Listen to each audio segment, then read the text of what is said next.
පහන් පූජාවෙන් ලැබෙන ආනිසංස අතර තියෙන දෙයක් තමයි පින්නතුනි ප්‍රභාස්වර වෙනවා කෙනෙක්. පුද්ගලයෙක් චවි වර්ණයෙන් ප්‍රභාස්වර වෙන්න පහන් ආලෝකී පූජා කිරීමේ පින උපකාර වෙනවා. දෙවියන් අතර ගියත් පින්නතුනි තියෙනවා දෙවියන්ගේ ආලෝකවල අඩු වැඩිකම්. අල්පේසාකි දෙවරුන්ගේ ආලෝකය බොහොම අඩුයි. මහේසාකි දෙවරුන්ගේ ආලෝකය වැඩි.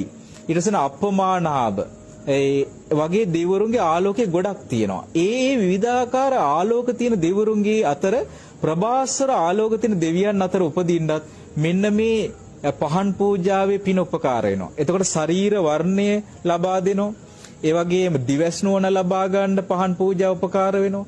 ඒ වගේම දිවස ලබා ගන්න උපකාර වෙනවා. ඒ වගේම හොඳ ආලෝකය දකින්න පුළුවන්. හොඳ රූප දකින්න පුළුවන්.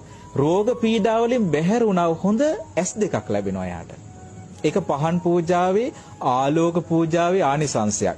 ආලෝක පූජා කරපුවාම උපනුපන් ಜಾති වල යාට හොඳ S2ක් ලැබෙනවා. එයාට කවදාකවත් S රෝග හැදෙන්නේ නැහැ.